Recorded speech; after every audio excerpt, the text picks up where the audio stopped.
Hi guys, thanks for watching. Today we're going to print using texture plates or rubbing plates. I do this all the time when I print papers. It's really easy and so much fun. Let's give it a try. These are rubbing plates and you can find these online, or they're usually in the kids department at Michael's or Hobby Lobby or whatever. I find that a lot of the printing techniques that I use, you can find supplies in the kids department. So I think that's funny because it takes me back to when I was in elementary school art class. But they make beautiful papers. They usually come in a set of 5 or 6. And so their traditional use would be to rub, to put something on top and then rub against them to get the pattern or the texture that's on the plate. But we're going to use paint with them to print. And I have my sponges here. This is what I use to dab the paint on the little plates. These are the yellow car wash sponges that you get at the grocery store, at the dollar store, and then I just cut them up. And I find them really handy for working with these plates because you can just dab the paint right on top of them real easily. They're cheap. When they're all crusted up, you can cut them to get a new layer or just throw them out. And then I have a big bucket of water here. When I paint papers, I always have this bucket of water. And when I'm done and my templates are all messed up, I just throw them in the water to clean them off. The first thing I like to do is cut my paper down to the size of the rubbing plate or the template. I'm going to call it a template that I'm going to use.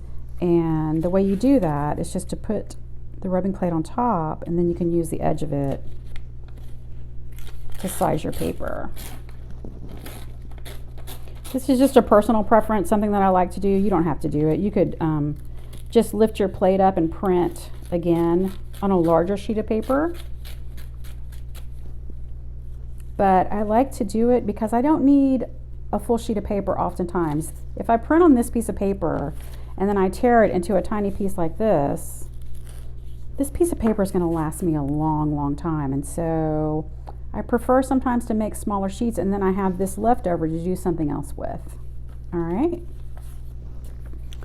So we're going to start with this one. This one was a piece of paper from the crumple video that I did a couple months back, one of the paper painting techniques, and we're going to print this little bark right on top of it. Okay, so I'm going to take my paint and dab it. I'm not going to swipe it across because I don't want it to fall into these grooves. That's just wasted paint to me. So I'm going to dab it so that it stays on top. See how it's not falling into the little valleys there?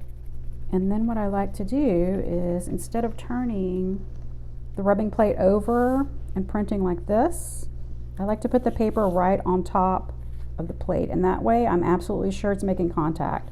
If you're working on an uneven surface, sometimes when you do it the other way around, it doesn't make contact with the template. But this way, I'm positive.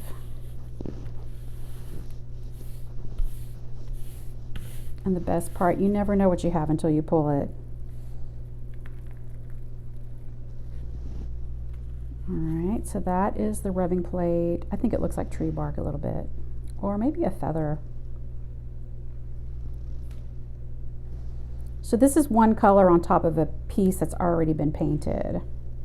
And then I'm going to put if I'm done with it, I'm going to put it into the water here so it doesn't dry and it'll stay relatively clean. Not really, but sort of.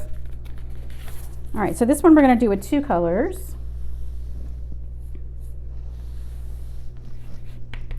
First, we're going to use this tealy green.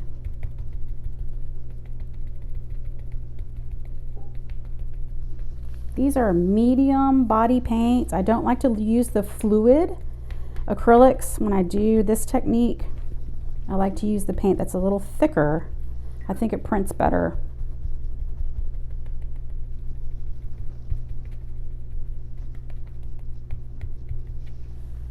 Now this was a piece of what I call paper in waiting. This was at the end of a painting session that I did, and then I had leftover paint, and so I just brushed it on. It's 2 different colors here, blue and green, and then it just waits to be used, and that way you don't have to base a lot of papers out at one time. You have them already set up.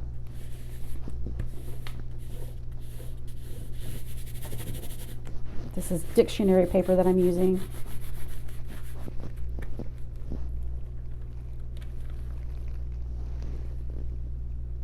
pretty. And then if you still have paint left, print it onto your paper that's on your table.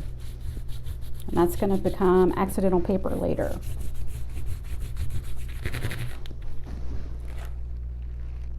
All right. Okay, and then we're going to try some gold.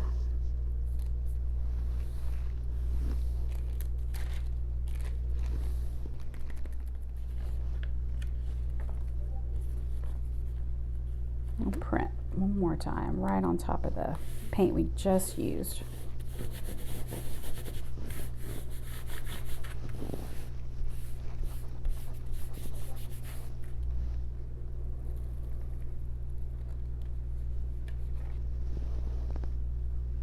Awesome. Has a little shimmer to it now. I love that. And then this one will go into the water.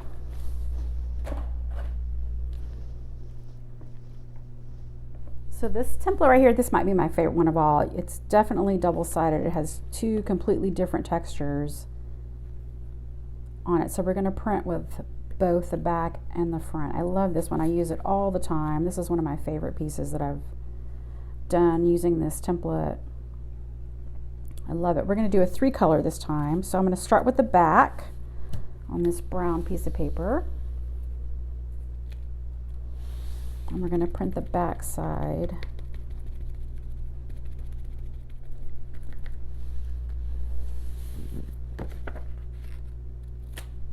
I think this was just scrapbooking paper, is what it looks like.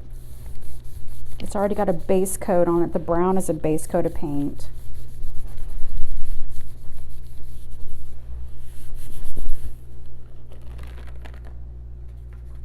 Alright, so that's the first texture. Kind of looks like a giraffe spots or something, animal print of some kind. Then we'll try, let's do the dark. We'll do a dark brown and then a copper. All right, so the second print, and you don't have to wait for this to dry, just go for it.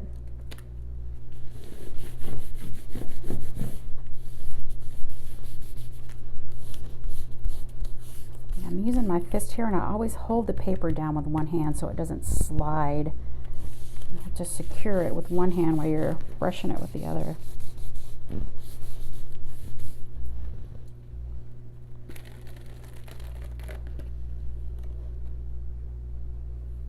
Awesome. And we'll get some of this paint off. Oops. So what you can do when you have this situation here is take another piece of paper.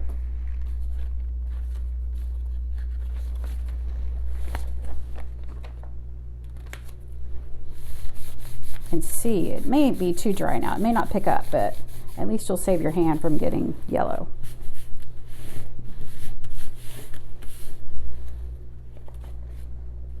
Yeah, just a tiny bit, but we'll save this for later. This will be a paper in waiting now. It's waiting for more texture.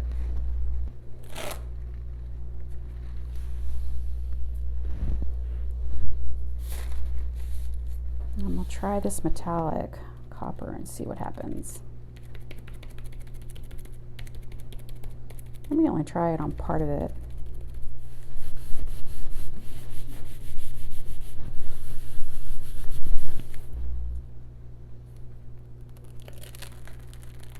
Oh, it printed almost, it's just a little skewed. That's kind of cool. So I ended up putting it right almost on top of the same print that was done before, but I like it. So I told you that was going to be easy and fun, and it's such a great result. But now you've got this bucket of really nasty paint, water, and sponges, and I'm getting ready to show you the high-tech way that I clean and dry the templates and the sponges.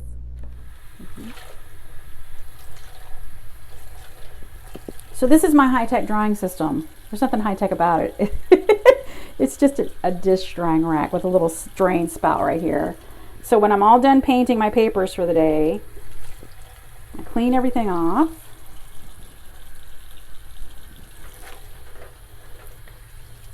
And set them up to dry.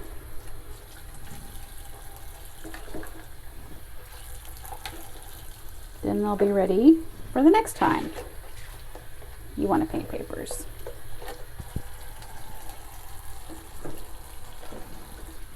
All right.